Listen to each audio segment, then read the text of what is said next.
12가지 문제 증상이란 망상, 환각, 공격성, 우울, 불안, 기분이 들뜨거나 무관심, 충동성, 쉽게 화를 내거나 비정상적인 행동의 반복, 수면장애, 그리고 식습관의 변화. 이때 사용되는 6종류의 약물은 나타내는 문제 증상에 따라서 그 종류와 용량, 투여기간이 달라진다.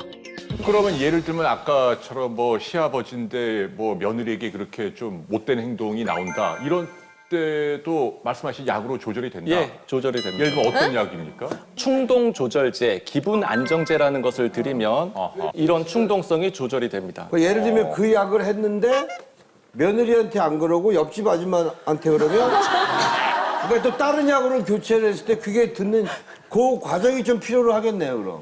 지금 이제 어떤 굉장히 약이 중요한 말씀하셨는데요.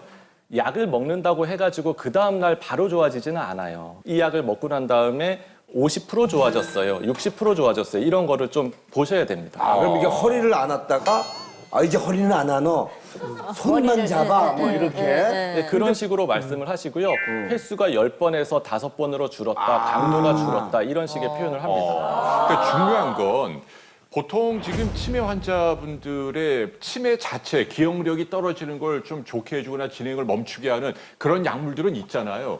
그 약물이 아니고 지금은 완전히 문제 행동 증상에만 초점을 맞춘 약이 맞습니다. 따로 있다 이런 얘기죠? 치매약이 2가지 종류가 있는데 하나는 치매로 진단되면은 평생 드셔야 되는 경과를 이렇게 완화시켜주는 약이 필요하고 또 하나는 치매가 진행되면서 가족들 마음을 고통스럽게 하는 그런 증상이 생길 때만 일시적으로 한시적으로 먹는 그런 약이 따로 있다는 거죠. 평생 드시지 않습니다, 절대로. 네. 그러니까 그런 약물을 전문가의 처방을 통해서 환자분이 복용을 하시면 말씀하신 그런 난폭한 또는 가족들을 괴롭히는 문제 증상이 현저하게 줄어든다. 예. 그걸 이름하여 예쁜 치매다라고 예. 명명하신 거네요. 그럼 약값은 어떻게 비싼가요? 약값? 아니요, 다 보험 혜택을 받고 절대 비싸지 않습니다. 보험 혜택을 다 받는 거죠? 받고요. 일반적으로 쓰이는 약인데 이런 약들이 종류가 조금은 전문의한테 처방을 받아야지 되는 그런 약들입니다. 제가 왜 이걸 물어보냐면 그 치매 걸리신 분들은 가족들이 약이 없는 치매는 줄 알아. 약이 없는 줄 알고 아예 병원에 한 번 가고 안 가요. 그냥 집에서 돌보려고만 하지 아예 그런 걸 안 하거든요. 네. 오. 근데 사실 지금은 이제 치매에서 문제 행동 증상에 이런 약을 쓴다라고 했지만 아마 집에 한 70대, 80대 넘어가신 부모님 중에서 갑자기 성격이 바뀐 부모님들이 많이 계실 거예요. 있어요. 예를 들면 치매가 아니어도 조그만 일에 너무 노여워하고 네. 짜증을 내고 맞아요. 다 그러시는 거 아니에요, 원래 나이 먹으면? 좀 괴팍해지신다. 나이 먹으면 다 그렇다고 그냥 그러는데. 맞아요. 그러니까 그랬을 때 꼭 치매가 초기 아니어도 증상인가? 요즘에는 신경정신과, 정신건강의학과를 방문을 하면 굉장히 이 작은 약, 어떨 때는 이제 의사들끼리는 조금 별명을 뭐 물탄약이다 이런 말도 해요. 그래서 예를 들면은 우울증 환자에게는 한 알이나 두 알을 써야 하는데 이런 괴팍해진 부모님들이나 괴팍해진 남편에게는 정말 2분의 1정, 그러니까 반알이나 4분의 1 굉장히 소량을 쓰면 정말 어느 날 성격이 좋아지는 거예요. 근데 약을 쓴다는 거, 지금 예쁜 치매의 핵심은 전문가를 찾아가서 해당되는 증세에 대한 약물을 복용하란 얘기인데요. 거기에 대한 시청자분들의 정서감이 좀 클 것 같아요. 이거를 뭐 굳이 약을 먹으면서 해야 하느냐라고 생각하는데 거기에 대해서는 뭐라고 얘기하시나요? 문제가 아주 심각할 때죠. 가족분들이 더 이상 참기 힘들 정도가 되면은 약을 사용할 수 있고 약이 다른 것보다는 더 빠르고 효과가 확실하기 때문에 그렇습니다. 근데 제가 말씀드리고 싶은 게 있어요. 선생님. 네. 뭐냐면 저 이제 가정의학과 의사다 보니까 걱정되는 부분이 있습니다. 근데 박준규 씨한테 제가 질문하고 싶은 게 있습니다. 거부하겠습니다. 답변하셔야 됩니다. 해주세요. 답변하셔야 됩니다. 자, 해보세요. 네. 상담을 받고 진료를 받고 약을 타왔습니다. 네. 약을 누가 주죠?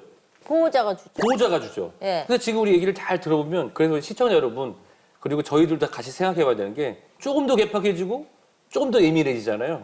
그러면 분명히 반알 먹으라고 했는데 반알 먹어서는 안 자네. 한 알 먹여볼까? 한 알 먹었는데 잘 듣네. 분명히 주치 선생님은 반알만 주라고 그랬는데 또 한 알 먹이는 거예요. 근데 이게 이런 것 같습니다. 제 어머니도 그런 약을 타서 드신 적이 있는데요. 그걸 드셔보시고, 이걸 먹었더니 너무 졸립다.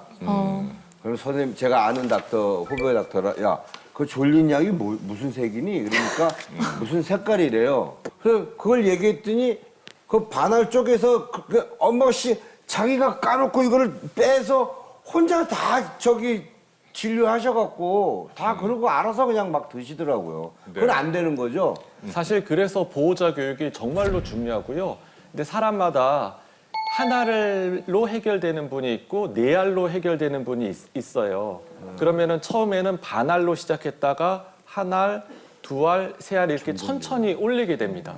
그래서 제가 볼 때는 그 약이라는 게 그 약을 찾기 위해서는 계속 이렇게 하고 계속 상담을 하시면서 계속 바꿔서 그게 딱 맞을 때까지 하는 기간이 얼마나 걸리냐가 제일 중요하다고 봅니다. 맞습니다. 굉장히 중요한 말씀하셨는데요. 지금 이제 무슨 증상이 있으니까 바로 해결해 주세요. 그렇지 않아요. 그건 안 되는 그거를 것 같더라고요. 2개월이나 3개월씩 그렇지. 계속 의사와 보호자가 상담을 해가지고 만약에 네 알이 필요해도 처음에는 네 알을 바로 안 드립니다.